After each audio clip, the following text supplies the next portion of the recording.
ओम श्री नारायणाय नमः। आज आप महानारायण कवच स्तोत्र श्रवण करने वाले हैं।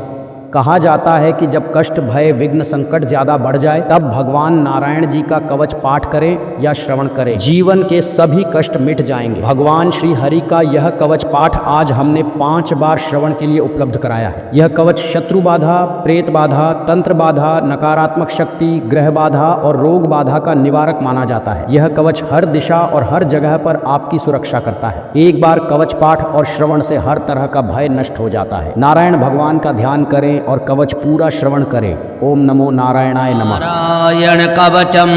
राजोवाच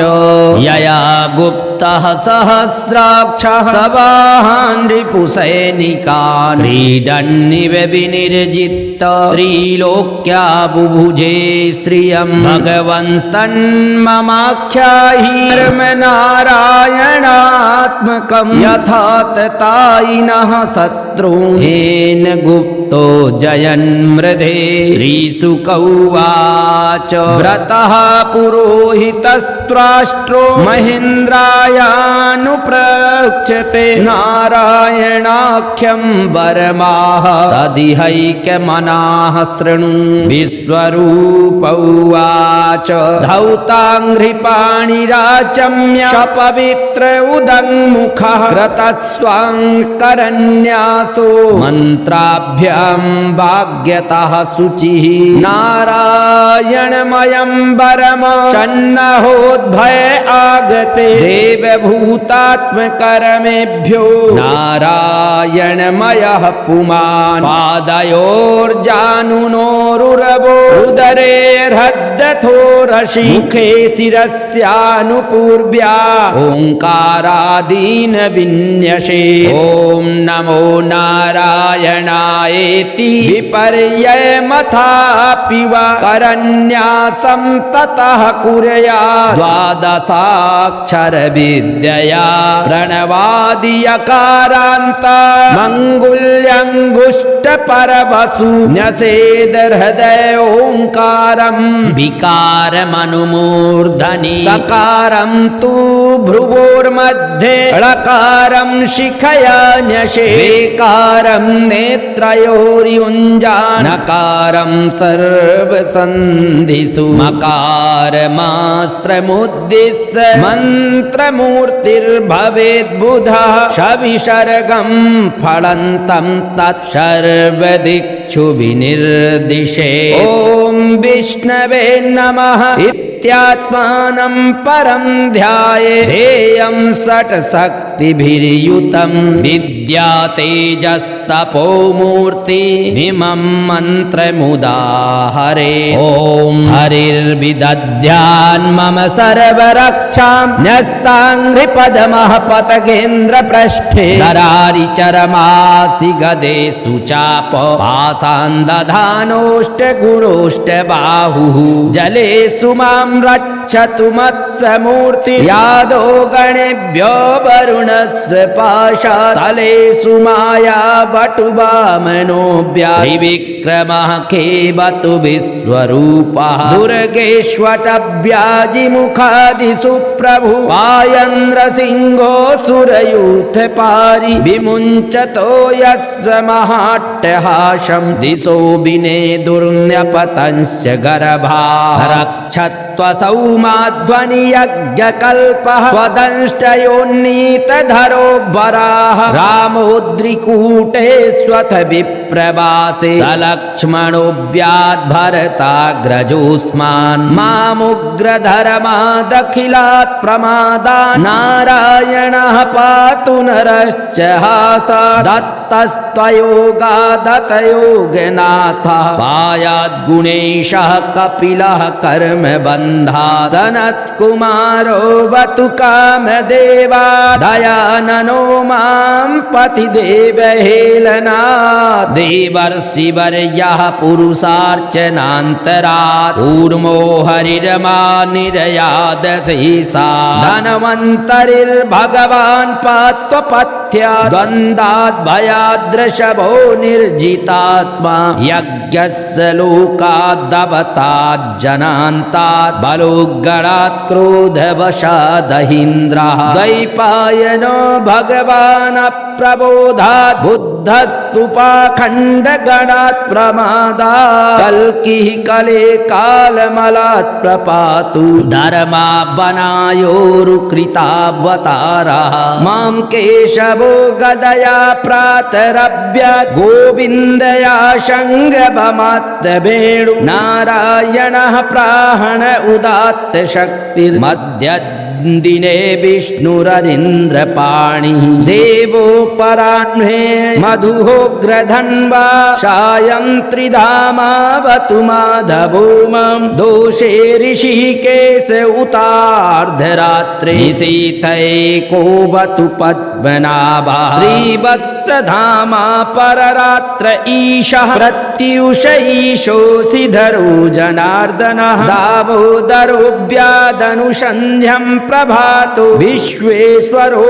भगवान् कालमूर्तिः चक्रं युगान्तानलतिग्मनेमि भ्रमत्समन्ताद् भगवत् प्रयुक्तं दन्दग्धिदन्दग्ध्यरिषैन्यमासु कच्छं यथा वात सखाहुतासः गदेश निष्पर्शन विस्फुलिङ्गे निष्पीण्डि निष्पीड्यजित प्रियासि कूष्माण्डवैनायकयक्षरक्षो भूतग्रहांश्चूर्णय चूर्णयारीन् त्वं यातु धान प्रथम प्रेतमातृ पिशाच विप्रग्रह घोर दृष्टि नरेन्द्र विद्रावय कृष्ण पूरितो भीमस्वनोरेर्हृदयानि कम्पयन् त्वं तिग्मधारासि बरारिसैन्य मीश प्रयुक्तो मम छिन्धि छिन्धि चक्षुंसि चरमं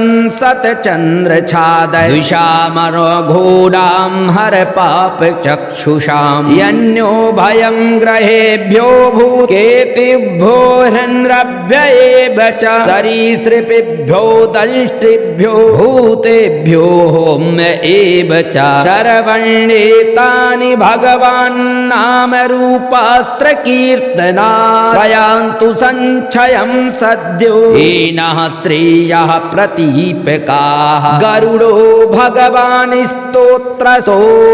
शोभश्छन्दोमयः प्रभु रक्षत्वशेषकृच्छिभ्यो विश्वक्सेनस्य वाहनं शर्वापदभ्यो हरेर्नाम रूपयानायुधानि नः बुद्धीन्द्रियमनः प्राणा पान्तु पार्षदभूषणाः यथा हि भगवानेव वस्तुतः सदसत्ययत सत्तेनानेन नः सर्वे यान्तु नाशमुपद्रवाः यथैकात्म्यानुभावानां विकल्परहितः स्वयं भूषणायुधलिङ्गाख्या भक्ते शक्तिः स्वमायया तेनैव शतमानेन सर्वज्ञो भगवान् हरिः पातु सर्वैश्वरूपैर्न सदा सर्वत्र सर्वगः विदिक्षु दिक्षूर्ध्वमधः समन्तादन्तर्बहिर्भगवान् नारसिंहः प्रहापयल्लोकभयं स्वनेन स्वतेजसाग्रस्त समस्ततेजाः मघवन्निदमाख्यातं वर्मनारायणात्मकं विजेष्यस्यञ्जसायेन दंसितोऽसुरयूथपान् एतद्वारयमाणांस्तु यं यं पश्यति चक्षुषा पदावशंस्पृशेत् सद्यः साध्वसात् सभिमुच्यते न कुतश्चित् भयं तस्य विद्यां धारयतो भवेत् राजदस्युग्रहादिभ्यो व्याध्यादिभ्यश्च कर्हिचित् इमां विद्यां पुरा कश्चित् कौशिको धारयन्दुजः योगधारणया स्वाङ्गं जहौ सामरुधन्वनि तस्योपरि विमानेन गन्धर्वपतिरेकदा ययौ चित्ररथः स्त्रीभिर्व्रतो यत् पवित्रदुजक्षयः गगनान् व्यपतत् सद्यः शविमानो ह्यवाक्षिराः शबालखिल्लवचना दस्थीन्यादाय विस्मितः रास्य प्राची सरस्वत्या स्नात्वा धाम स्वमन्वगा श्रीशुक उवाच य इदं शृणुयात् काले यो धारयति चाद्रतः तं नमस्यन्ति भूतानि मुच्यते सर्वतो भयात् एतां विद्यामधिगतो विश्वरूपाच्छतक्रतुः त्रैलोक्यलक्ष्मीं बुभुजे विनिर्जित मृधेशुरान्। ओम जय जय श्रीमद्भागवते षष्ठम स्कंधे अष्टमो अध्याय नारायण कवचम संपूर्णम्। श्रीमन्नारायण नारायण हरि हरि भजमन् नारायण नारायण कवचम। राजोवाच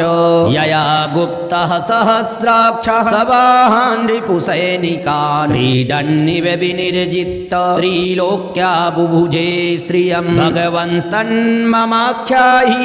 नारायणात्मकं यथा ततायिनः शत्रून् गुप्तो जयन्मृधे। श्रीशुक उवाच व्रतः पुरोहितस्त्राष्ट्रो महेन्द्रायानुप्रक्षते नारायणाख्यं वरमाह तदिहैकमनाः शृणु। विश्वरूप उवाच धौताङ्घ्रिपाणिराचम्य पवित्र उदङ्मुखः कृतस्वाङ्करन्यासो मन्त्राभ्यां भाग्यतः शुचिः नारायणमयं वरम षण्णहोद्भय आगते देवभूतात्मकर्मेभ्यो नारायणमयः पुमान्। पादयोर्जानुनोरुरवो रुदरेर्हृदथो रशि मुखे शिरस्यानुपूर्व्या ओङ्कारादीन् विन्यसे। ओम नमो नारायणायेति विपर्ययमथापि वा करन्यासं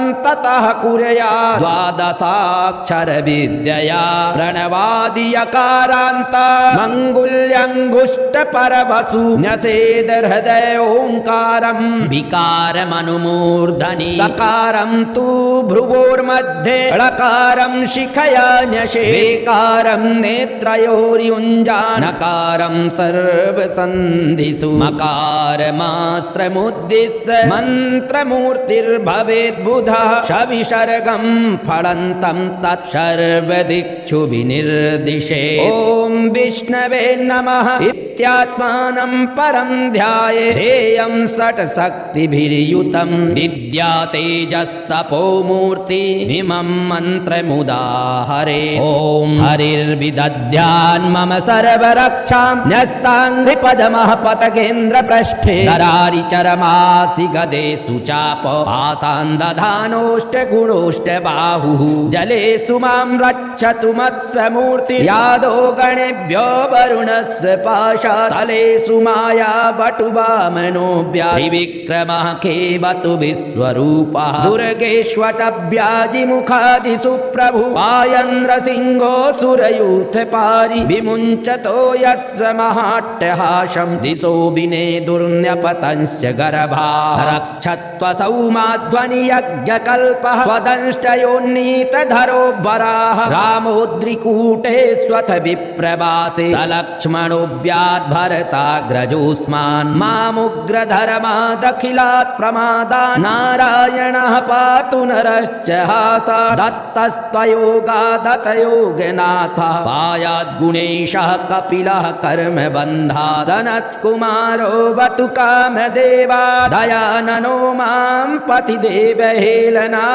देवर्षिवर्यः पुरुषार्चनान्तरात् कूर्मो हरिरमा निर्यादधीसा धनवन्तरिर्भगवान् पात्वपथ्या द्वन्द्वाद्भयाद्रशभो निर्जितात्मा यज्ञस्य लोकादवतात् जनान्तात् बलोग्गणात् क्रोधवशादहीन्द्रः द्वैपायनो भगवान् प्रबोधात् बुद्धस्तुपाखण्डगणात् प्रमादात् कल्किः कले कालमलात् प्रपातु धर्मावनायोरुकृतावतारः मां केशवो गदया प्रातरभ्यत् गोविन्दया शङ्गभमात्तवेणु नारायणः प्राहण उदात्त शक्तिर्मध्यदिने विष्णुरनिन्द्रपाणिः देवोपराह्णे मधुहोग्रधन्वा सायं त्रिधामावतु माधवो मम दोषे ऋषिकेश उतार्धरात्रे सीतैकोवतु पद्मनाभः श्रीवत्सधामा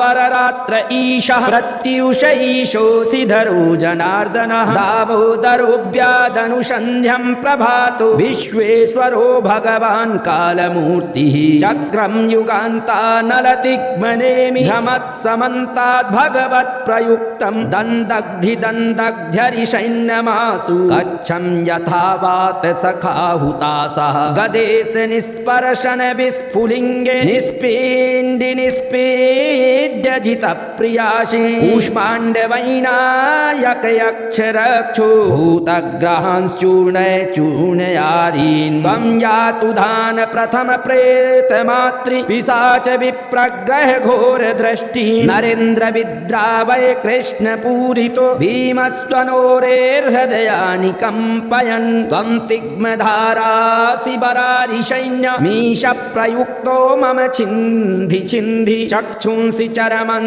सतचन्द्रछादय द्विषामरो घोरां हर पाप चक्षुषां यन्यो भयं ग्रहेभ्यो भूतेभ्यो हन्रभ्य एव च सरीसृपेभ्यो दंष्ट्रिभ्यो भूतेभ्यो होम्य एव च शरवण्येतानि भगवान् नाम रूपास्त्र कीर्तना प्रयान्तु संक्षयं सद्यो येनः श्रेयः प्रतीपकाः गरुडो भगवान् स्तोत्र शोभश्छन्दोमयः प्रभु रक्षत्वशेष कृच्छेभ्यो विश्वक्सेनस्य वाहनं शर्वापदभ्यो हरेर्नाम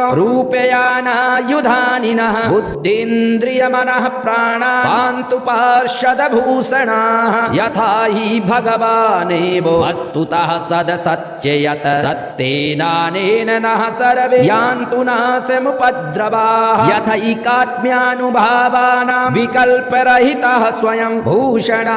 भूषणायुधलिङ्गाख्या भक्ते शक्तिः स्वमायया तेनैव शतमानेन सर्वज्ञो भगवान् हरिः पातु सर्वैः स्वरूपैर्न सदा सर्वत्र सर्वगः विदिक्षु दिक्षूर्ध्वमधः समन्तादन्तर्बहिर्भगवान् नारसिंहः प्रहापयल्लोकभयं स्वनेन स्वतेजसा ग्रस्त समस्ततेजाः मघवन्निदमाख्यातं वर्म नारायणात्मकं विजेष्यस्यञ्जसायेन दंसितो सुरयूथपान्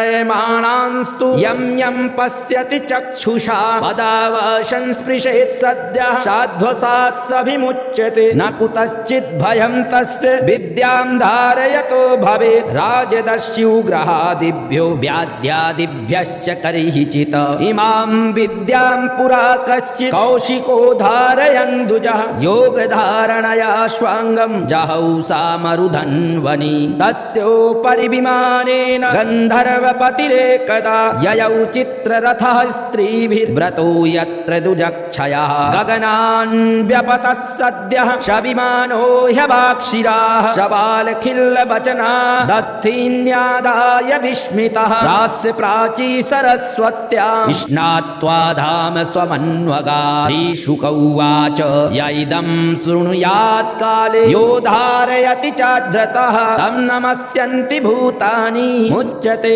सर्वतो भयात् एतां विद्यामधिगतो विश्वरूपाच्छतक्रतुः त्रैलोक्यलक्ष्मीं बुभुजे विनिर्जित्य मृधेशुरान् ॐ जय जय श्रीमद्भागवते षष्ठमस्कन्धे अष्टमो अध्याय नारायण कवचम सम्पूर्णम् श्रीमन्नारायण नारायण हरि हरि भजमन् नारायण नारायण हरि हरि नारायण कवचम् राजोवाच यया गुप्तः सहस्राक्षः सवाहान् रिपुसैनिकान् क्रीडन्निव विनिर्जित्त त्रिलोक्या बुभुजे श्रियम् भगवंस्तन्ममाख्याहि नारायणात्मकम् यथा ततायिनः शत्रून्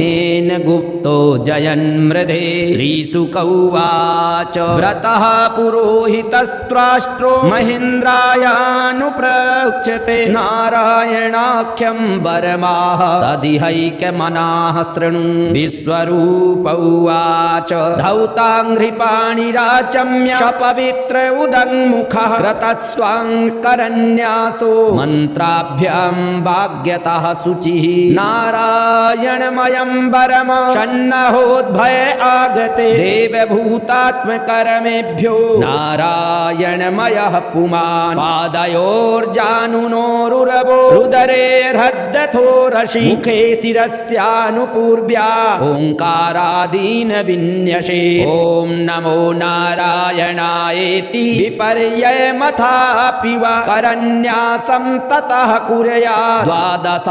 द्वादशाक्षरविद्यया प्रणवादियकारान्त मङ्गुल्यङ्गुष्टपरवसु न्यसेद हृदय ओङ्कारं विकारमनुमूर्धनि सकारं तु भ्रुवोर्मध्ये ळकारं शिखया न्यसे वेकारं नेत्रयोर्युञ्जानकारं सर्वसन्धिषु मकारमास्त्रमुद्दिश्य मन्त्रमूर्तिर्भवेद्बुधः शविसर्गं फलन्तं तत्सर्वदिक्षु विनिर्दिशे ॐ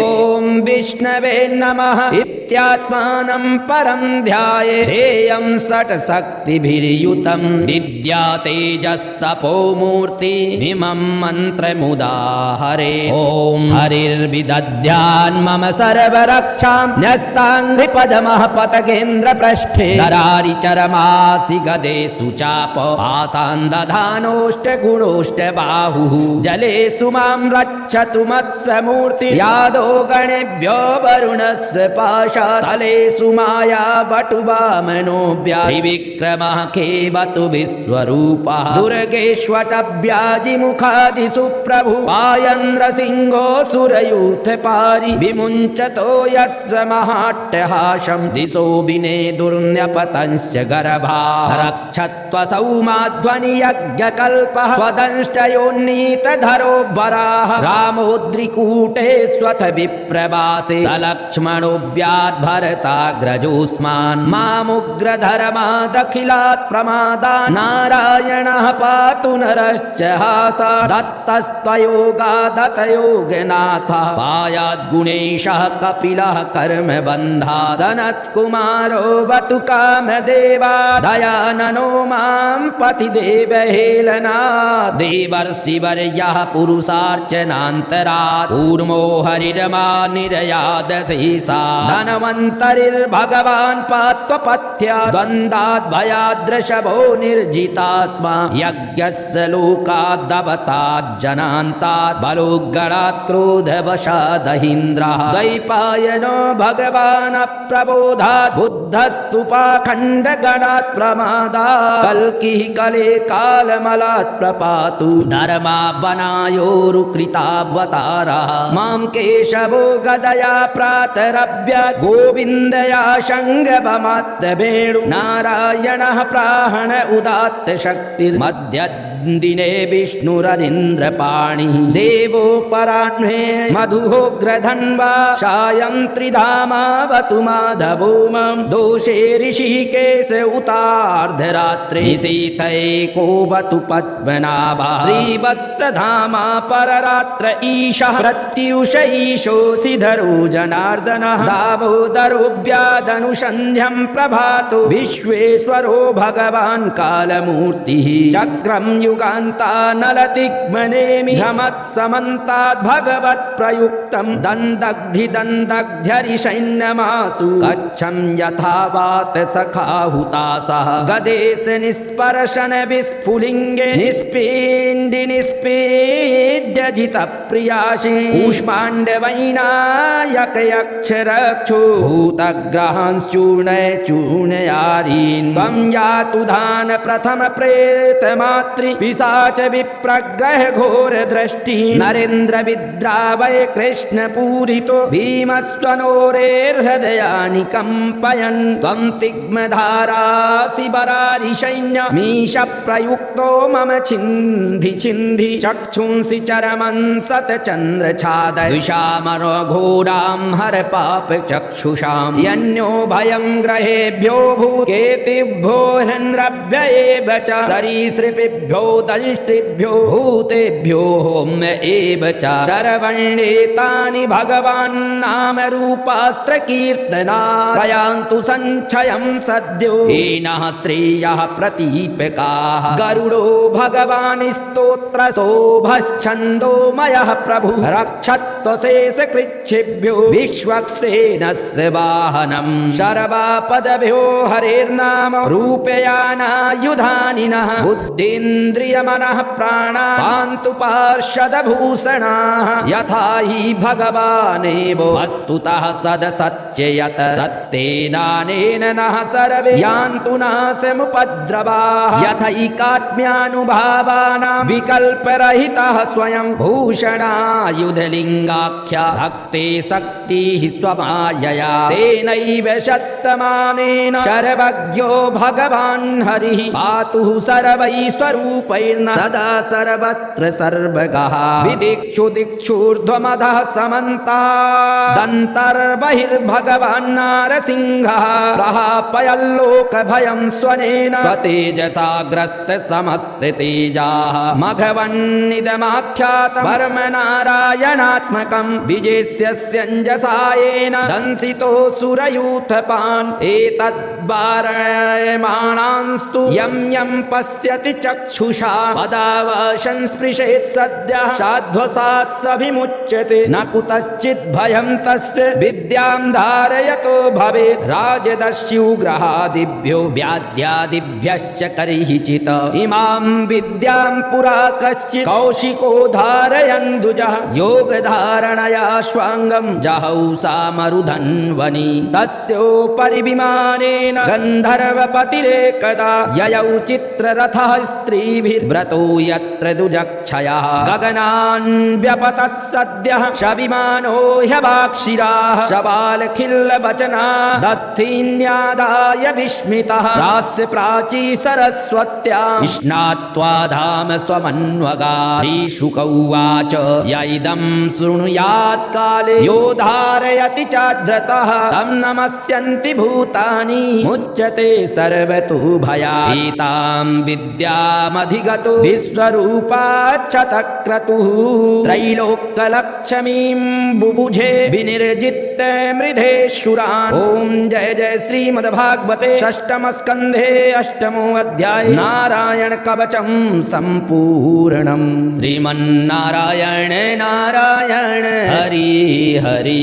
भजमन्नारायण नारायण हरि हरि नारायण कवचं राजोवाच यया गुप्तः सहस्राक्षः सवाहान् रिपुसैनिकान् क्रीडन्निव विनिर्जित्त त्रिलोक्या बुभुजे श्रियं भगवंस्तन्ममाख्याहि नारायणात्मकं यथा ततायिनः शत्रून् गुप्तो जयन्मृधे श्रीशुक उवाच व्रतः पुरोहितस्त्राष्ट्रो महेन्द्रायानुप्रक्षते नारायणाख्यं वरमाह तदिहैकमनाः शृणु विश्वरूप उवाच धौताङ्घ्रिपाणिराजन्य याचम्य पवित्र उदङ्मुखः कृतस्वाङ्करन्यासो मन्त्राभ्यां भाग्यतः शुचिः नारायणमयं वरम षण्णहोद्भय आगते देवभूतात्मकर्मेभ्यो नारायणमयः पुमान् पादयोर्जानुनोरुरवो रुदरेर्हृदथो रशि मुखे शिरस्यानुपूर्व्या ओङ्कारादीन विन्यसे ॐ नमो नारायणायेति विपर्ययमथापि वा करन्यासं ततः कुर्या द्वादशाक्षर विद्यया प्रणवादियकारान्त मङ्गुल्यङ्गुष्टपरवसु न्यसेद हृदय ओङ्कारं विकारमनुमूर्धनि सकारं तु भ्रुवोर्मध्ये ळकारं शिखया न्यसे वेकारं नेत्रयोर्युञ्जानकारं सर्वसन्धिषु मकारमास्त्रमुद्दिश्य मन्त्रमूर्तिर्भवेद्बुधः शविसर्गं फलन्तं तत्सर्वदिक्षु विनिर्दिशे ॐ विष्णवे नमः इत्यात्मानं परं ध्याये ध्येयं षट्शक्तिभिर्युतं विद्या तेजस्तपोमूर्तिमिमं मन्त्रमुदाहरे ॐ हरिर्विदध्यान् मम सर्वरक्षां न्यस्ताङ्घ्रिपदमः पतकेन्द्रपृष्ठे दरारिचरमासि गदेषु चाप आसान्दधानोष्टगुणोष्टबाहुः जलेषु मां रक्षतु मत्समूर्ति यादो गणेभ्यो वरुणस्य पाशातलेषु माया वटुवामनोऽव्याविक्रमः खेवतु विश्वरूपः दुर्गेष्वटव्याजिमुखादिषु प्रभु आयन्द्रसिंहो सुरयूथपारि विमुञ्चतो यस्य महाट्टहासं दिशो विनेदुर्न्यपतंश्च गर्भाः रक्षत्वसौ माध्वनि यज्ञकल्पः त्वदंष्टयोन्नीतधरो वराः रामोद्रिकूटे स्वथ विप्रवासे सलक्ष्मणोऽव्याद्भरताग्रजोऽस्मान् मामुग्रधर्मादखिलात् प्रमादान् नारायणः पातु नरश्च हासा दत्तस्त्वयोगादतयोगनाथ पायाद्गुणेशः कपिलः कर्मबन्धा सनत्कुमारो वतु कामदेवा दयाननो मां पतिदेवहेलना देवर्षिवर्यः पुरुषार्चनान्तरात् कूर्मो हरिरमा निर्यादधीसा धनवन्तरिर्भगवान् पात्वपथ्या द्वन्द्वात् भयाद्रशभो निर्जितात्मा यज्ञस्य लोकाद्दवतात् जनान्तात् बलोग्गणात् क्रोधवशादहीन्द्रः द्वैपायनो भगवान् अप्रबोधात् बुद्धस्तुपाखण्डगणात् प्रमादात् कल्किः कले कालमलात् प्रपातु धर्मावनायोरुकृतावतारः मां केशवो गदया प्रातरभ्य गोविन्दया शङ्गभमात्तवेणु नारायणः प्राहण उदात्त शक्तिर्मध्यदिने विष्णुरनिन्द्रपाणिः देवोपराह्णे मधुहोग्रधन्वा सायं त्रिधामावतु माधवो मां दोषे ऋषिकेश उतार्धरात्रे निशीथैकोवतु पद्मनाभः श्रीवत्सधामा पररात्र ईशः प्रत्युष ईशोऽसिधरो जनार्दनः दामोदरोऽव्यादनुसन्ध्यं प्रभातो विश्वेश्वरो भगवान् कालमूर्तिः चक्रं युगान्तानलतिग्मनेमि भ्रमत्समन्ताद् भगवत्प्रयुक्तं दन्दग्धिदन्दग्ध्यरिषैन्यमासु कच्छं यथा वात सखाहुतासः गदेश निस्पर्शन विस्फुलिङ्गे निष्पीण्डि निष्पीड्यजितप्रियासि कूष्माण्डवैनायकयक्षरक्षो भूतग्रहांश्चूर्णय चूर्णयारीन् त्वं यातु धान प्रथम प्रेतमातृ पिशाच विप्रग्रह घोर दृष्टिः नरेन्द्र विद्रावय कृष्ण पूरितो भीमस्वनोरेर्हृदयानि कम्पयन् त्वं तिग्मधारासि बरारिसैन्य मीश प्रयुक्तो मम छिन्धि छिन्धि चक्षुंसि चरमं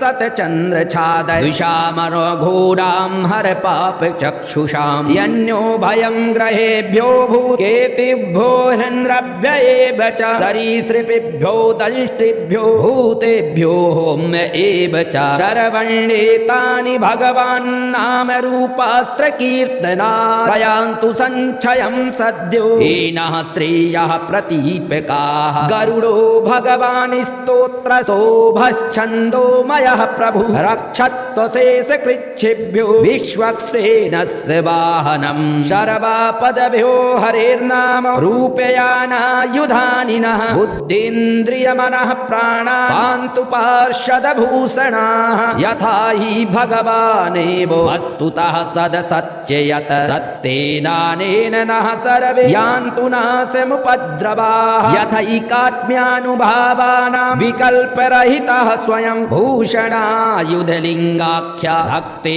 शक्तिः स्वमायया तेनैव शतमानेन सर्वज्ञो भगवान् हरिः पातु सर्वैः स्वरूपैर्न सदा सर्वत्र सर्वगः विदिक्षु दिक्षूर्ध्वमधः समन्तादन्तर्बहिर्भगवान् नारसिंहः प्रहापयल्लोकभयं स्वनेन स्वतेजसा ग्रस्त समस्ततेजाः मघवन्निदमाख्यातं वर्म नारायणात्मकं विजेष्यस्यञ्जसायेन दंसितो सुरयूथपान् एतद्वारयमाणांस्तु यं यं पश्यति चक्षुषा पदावशं स्पृशेत् सद्यः साध्वसात् सभिमुच्यते न कुतश्चित् भयं तस्य विद्यां धारयतो भवेत् राजदस्युग्रहादिभ्यो व्याध्यादिभ्यश्च कर्हिचित् इमां विद्यां पुरा कश्चित् कौशिको धारयन् द्विजः योगधारणया स्वाङ्गं जहौ सामरुधन्वनि तस्योपरि विमानेन गन्धर्वपतिरेकदा ययौ चित्ररथः स्त्रीभिर्व्रतो यत्र दुजक्षयः गगनान् व्यपतत् सद्यः शविमानो ह्यवाक्षिराः शबालखिल्लवचना दस्थीन्यादाय विस्मितः प्रास्य प्राची सरस्वत्यां स्नात्वा धाम स्वमन्वगा श्रीशुक उवाच य इदं शृणुयात् काले यो धारयति चाद्रतः तं नमस्यन्ति भूतानि मुच्यते सर्वतो भयात् एतां विद्यामधिगतो विश्वरूपाच्छतक्रतुः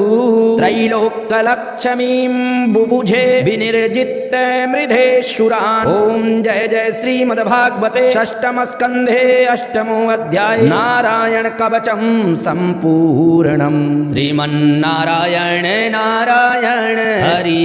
हरि भजमन्नारायण नारायण हरि हरि नारायण कवचं राजोवाच यया गुप्तः सहस्राक्षः सवाहान् रिपुसैनिकान् क्रीडन्निव विनिर्जित्त त्रिलोक्या बुभुजे श्रियं भगवंस्तन्ममाख्याहि नारायणात्मकं यथा ततायिनः शत्रून् गुप्तो जयन् मृधे श्रीशुक उवाच व्रतः पुरोहितस्त्वाष्ट्रो महेन्द्रायानुप्रक्षते नारायणाख्यं वरमाह तदिहैकमनाः शृणु विश्वरूप उवाच धौताङ्घ्रिपाणिराचम्य पवित्र उदङ्मुखः कृतस्वाङ्करन्यासो मन्त्राभ्यां भाग्यतः शुचिः नारायणमयं वरम षण्णहोद्भय आगते देवभूतात्मकरमेभ्यो नारायणमयः पुमान् पादयोर्जानुनोरुरवो रुदरेर्हृदथो रशि मुखे शिरस्यानुपूर्व्या ओङ्कारादीन विन्यसे ॐ नमो नारायणायेति विपर्ययमथापि वा करन्यासं ततः कुर्या द्वादशाक्षर विद्यया प्रणवादियकारान्त मङ्गुल्यङ्गुष्टपरवसु न्यसेद हृदय ओङ्कारं विकारमनुमूर्धनि सकारं तु भ्रुवोर्मध्ये ळकारं शिखया न्यसे वेकारं नेत्रयोर्युञ्जानकारं सर्वसन्धिषु मकारमास्त्रमुद्दिश्य मन्त्रमूर्तिर्भवेद्बुधः सविसर्गं फलन्तं तत्सर्वदिक्षु विनिर्दिशे ॐ विष्णवे नमः इत्यात्मानं परं ध्याये ध्येयं स षट् शक्तिभिर्युतं विद्या तेजस्तपो मूर्तिमिमं मन्त्रमुदाहरे ॐ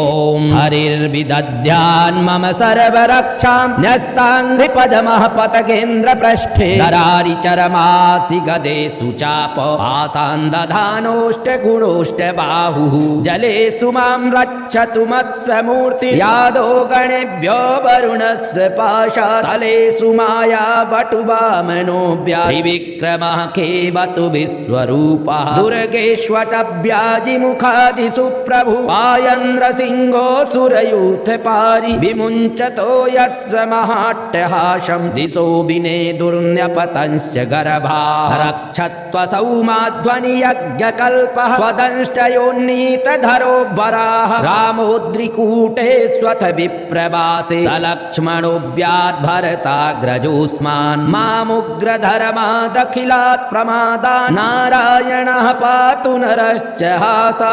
दत्तस्त्वयोगादतयोगनाथः पायाद्गुणेशः कपिलः कर्मबन्धा सनत्कुमारो वतु कामदेवा दयाननो मां पतिदेवहेलना देवर्षिवर्यः पुरुषार्चनान्तरात् कूर्मो हरिरमा निरयादशेषा धनवन्तरिर्भगवान् पात्वपथ्या द्वन्द्वाद्भयाद्रशभो निर्जितात्मा यज्ञस्य लोकाद्दवताज्जनान्तात् बलोद्गणात् क्रोधवशादहीन्द्रः द्वैपायनो भगवान् अप्रबोधात् बुद्धस्तु पाखण्डगणात् प्रमादात् कल्किः कले कालमलात् प्रपातु धर्मावनायोरुकृतावतारः मां केशवो गदया प्रातरभ्यात् गोविन्दया शङ्गभमात्तवेणु नारायणः प्राहण उदात्त शक्तिर्मध्यदिने विष्णुरनिन्द्रपाणिः देवोपराह्णे मधुहोग्रधन्वा सायं त्रिधामावतु माधवो मां दोषे ऋषिकेश उतार्धरात्रे शीतैकोवतु पद्मनाभः श्रीवत्सधामा पररात्र ईशः प्रत्युष ईशोऽसिधरो जनार्दनः दामोदरो व्यादनुसन्ध्यं प्रभातो विश्वेश्वरो भगवान् कालमूर्तिः चक्रं युगान्तानलतिग्मनेमि भ्रमत्समन्ताद् भगवत्प्रयुक्तं दन्दग्धिदन्दग्ध्यरिषैन्यमासु कच्छं यथा वात सखाहुतासः गदेश निस्पर्शन विस्फुलिङ्गे निष्पीण्डि निष्पीड्यजितप्रियासि कूष्माण्डवैनायकयक्षरक्षो भूतग्रहांश्चूर्णय चूर्णयारीन् त्वं यातु धान प्रथम प्रेतमातृ पिशाच विप्रग्रह घोर दृष्टि नरेन्द्र विद्रावय कृष्ण पूरितो भीमस्वनोरेर्हृदयानि कम्पयन् त्वं तिग्मधारासि बरारि सैन्य मीश प्रयुक्तो मम छिन्धि छिन्धि चक्षुंसि चरमं सतचन्द्रछादय द्विषामरो घोरां हर पाप चक्षुषां यन्यो भयं ग्रहेभ्यो भूकेतिभ्यो हृन्रभ्य एव च सरीसृपेभ्यो दंष्टिभ्यो भूतेभ्यो होम्य एव च शरवण्येतानि भगवान् नाम रूपास्त्र कीर्तना प्रयान्तु संक्षयं सद्यो येनः श्रेयः प्रतीपकाः गरुडो भगवान् स्तोत्र शोभश्छन्दोमयः प्रभु रक्षत्वशेष कृच्छेभ्यो विश्वक्सेनस्य वाहनं शर्वापदभ्यो हरेर्नाम रूपयानायुधानिनः बुद्धीन्द्रियमनः प्राणा पान्तु पार्षदभूषणाः यथा हि भगवानेव वस्तुतः सदसत्ययत सत्तेनानेन नः सर्वे यान्तु नाशमुपद्रवाः यथैकात्म्यानुभावानां विकल्परहितः स्वयं भूषणायुधलिङ्गाख्या भक्ते शक्तिः स्वमायया तेनैव शतमानेन सर्वज्ञो भगवान् हरिः पातु सर्वैश्वरूप रूपैर्न सदा सर्वत्र सर्वगः विदिक्षु दिक्षूर्ध्वमधः समन्तात् दन्तर्बहिर्भगवान् नारसिंहः प्रहापयल्लोकभयं स्वनेन स्वतेजसा ग्रस्तसमस्तेजाः मघवन्निदमाख्यातं वर्मनारायणात्मकं विजेस्यस्यञ्जसायेन दंसितोऽसुरयूथपान् एतद्वारयमाणांस्तु यं यं पश्यति चक्षुषा पदावशं स्पृशेत् सद्यः साध्वसात् सभिमुच्यते न कुतश्चित् भयं तस्य विद्यां धारयतो भवेत् राजदस्युग्रहादिभ्यो व्याध्यादिभ्यश्च कर्हिचित् इमां विद्यां पुरा कश्चित् कौशिको धारयन् द्विजः योगधारणया स्वाङ्गं जहौसा मरुधन्वनि तस्योपरि विमानेन गन्धर्वपतिरेकदा ययौ चित्ररथः स्त्रीभिर्व्रतो यत्र दुजक्षयः गगनान् व्यपतत् सद्यः शविमानो ह्यवाक्षिराः शबालखिल्लवचना दस्थीन्यादाय विस्मितः रास्य प्राची सरस्वत्या स्नात्वा धाम स्वमन्वगा श्रीशुकौवाच य इदं शृणुयात् काले यो धारयति चाद्रतः तं नमस्यन्ति भूतानि मुच्यते सर्वतो भयात् एतां विद्यामधिगतो विश्वरूपाच्छतक्रतुः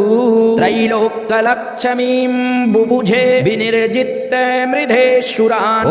जय जय श्रीमद्भागवते षष्ठमस्कन्धे अष्टमो अध्याय नारायण कवचं सम्पूर्णम् श्रीमन्नारायण नारायण हरि हरि